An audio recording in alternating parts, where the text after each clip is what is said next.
முதல் முறையா world wrestling Tamil சேனலுக்கு வர்றீங்களா? ரெஸ்லிங்கை பத்தின நியூஸை தமிழ்ல கேட்டு தெரிஞ்சுக்கொள்ள ஆசைப்படுறீங்களா? அப்போ கீழே உள்ள சப்ஸ்கிரைப் பட்டனை பிரஸ் பண்ணுங்க. அப்படியே பக்கத்துல இருக்க பெல் ஐக்கானை கிளிக் பண்ண மறந்துடாதீங்க.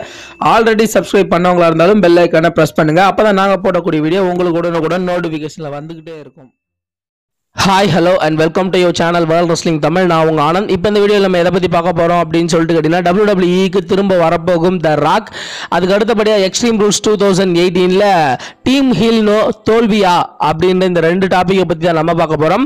முதல்ல வந்து பார்த்தீங்கன்னா டீம் ஹீல் நோ, அவங்க ரெண்டு பேரும் வந்து பார்த்தீங்கன்னா Extreme rules 2018 SmackDown tag team சாம்பியன்ஷிப்காக பர்ஜன் பிரதர்ஸோட வந்து மோத போகிறாங்க. இந்த மேட்சை பொறுத்த வரைக்கும் பார்த்தீங்கன்னா டீம் ஹீல் நோ வந்து ரொம்பவே ஒரு ஸ்ட்ராங்காக காமிச்சிட்டு இருக்காங்க. அவங்க வந்து இந்த ஸ்மாக் டவுன் சாம்பியனை வந்து வின் பண்ணுவாங்க அப்படின்ற மாதிரி ப்ரெடிக்ஷன்லாம் போய்கிட்டு இருக்கு. இவங்க தான் வின் பண்ணுவாங்க அப்படின்ற மாதிரிலாம் வந்து மிகப்பெரிய எதிர்பார்ப்பு இருக்கு. இந்த நேரத்தில் வந்து பார்த்தீங்கன்னா இந்த மேட்ச்ல வந்து இவங்க தோக்க போறாங்க அப்படின்ற மாதிரியான ஒரு அப்டேட் வந்து இப்போ கிடைச்சிருக்கு. ஏன் அப்படின்னு சொல்லிட்டு கேட்கலாம். ஆல்ரெடி வந்து பார்த்தீங்கன்னா டேனியல் பிரையன் வர்சஸ் த மிஸ்ஸுக்கு வந்து பார்த்தீங்கன்னா ஆல்ரெடி சம்மர் ஸ்லாம்ல ஒரு மேட்ச் ஒன்று வைக்கலாம் அப்படின்ற மாதிரி முன்னாடி பிளான் பண்ணி இருந்தாங்க. இப்போ டீம் ஹீலும் வந்ததுனால அந்த மேட்ச் நடக்காது அப்படின்ற மாதிரி எதிர்பார்க்கப்பட்டது. ஆனால் இப்போ வந்து பார்த்தீங்கன்னா இந்த எக்ஸ்ட்ரீம் ரூல்ஸ்ல நடக்க போற டாக் டீம் சாம்பியன்ஷிப் மேட்ச்ல வந்து பார்த்தீங்கன்னா த மிஸ் வந்து உள்ள இன்ட்ரோ ஆகி பர்ஜன் பிரதர்ஸை வின் பண்ண வைக்க போறாரு அப்படின்ற மாதிரியான ஒரு அப்டேட் வந்து கிடைச்சிருக்கு. த மிஸ்ஸுக்கு வந்து பார்த்தீங்கன்னா எக்ஸ்ட்ரீம் ரூல்ஸ்ல எந்த ஒரு மேட்சும் கிடையாது. அவர் வந்து பார்த்தீங்கன்னா உள்ள வந்து டேனியல் பிரையன் அண்ட் கெயின் ரெண்டு பேர்ல யாராவது ஒருத்தவங்களை அட்டாக் பண்ணி பர்ஜன் பிரதர்ஸை வின் பண்ண வைக்க போறாரு. இதனால வந்து பார்த்தீங்கன்னா டேனியல் பிரையனுக்கும் த மிஸ்ஸுக்கும் ஒரு பெரிய கான்ட்ரவர்ஷியல் வரும். இவங்களுடைய பழைய பிரச்சனை எல்லாத்தையும் சேர்த்து சம்மர் ஸ்லாம்ல ஒரு ட்ரீம் மேட்ச் மாதிரி ஒன்று வைக்கலாம் அப்படின்ற மாதிரி ஒரு அப்டேட் வந்து கிடைச்சிருக்கு. மேபி என்ன நடக்க போகுது அப்படின்றது தெரியல.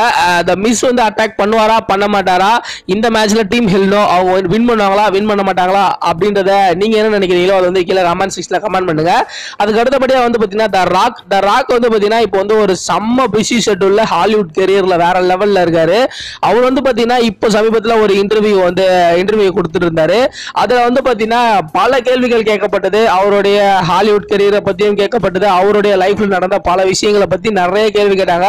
ரொம்ப ஒரு சூப்பரான ஒரு இன்டர்வியூவா அது இருந்துச்சு. இதுல வந்து பாத்தீங்கன்னா த ராக் வந்து ஒரு கேள்வி கேட்டிருக்காங்க த ராக் கிட்ட.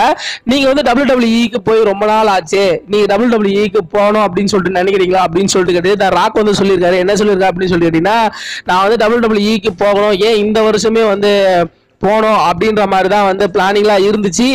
ரொம்பவே வந்து பிஸி ஷெட்யூல், படங்களில் ரொம்ப நடிச்சிட்டு இருக்கிறதுனால என்னால் போக முடியாத ஒரு கட்டத்தில் இருந்தேன்.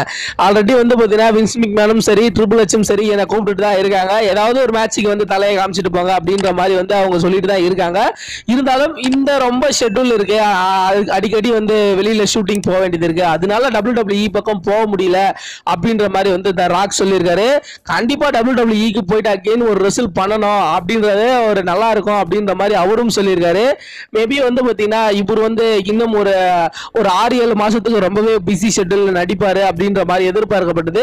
இவர் வேற இப்ப சொல்லியிருக்காரு ரெசல் பண்ணணும் அகைன், திரும்பவும் வந்து WWE ஒரு மேட்சாவது ரெசல் பண்ணலாம் அப்படின்ற மாதிரி சொல்லியிருக்காரு. இதுக்கு முன்னாடி ராக் வந்து எப்ப மேட்ச் விளையாண்டாரு அப்படின்னு சொல்லிட்டு கேட்டீங்கன்னா, ஜான்சினாவுடைய ஒரு WWE சாம்பியன்ஷிப்காக ஒரு மேட்ச் விளையாண்டாரு. அதுக்கப்புறம் வந்து பாத்தீங்கன்னா ரெசல் மேனியால எரிக்கிறவனோட ஒரு சிங்கிள்ஸ் மேட்ச் விளையாண்டாரு. அது வந்து பாத்தீங்கன்னா ஒரு 6 செகண்ட்ல வந்து எரிக்கிறவனை வந்து த ராக் வந்து பீட் பண்ணாரு. பீட் பண்ணதுக்கு அப்புறம் வந்து எரிக்கிறவன் அந்த ராயல் பிராட் ஃபேமிலி எல்லாருமே வந்து சேர்ந்து ராக் அட்டாக் பண்ண வருவாங்க.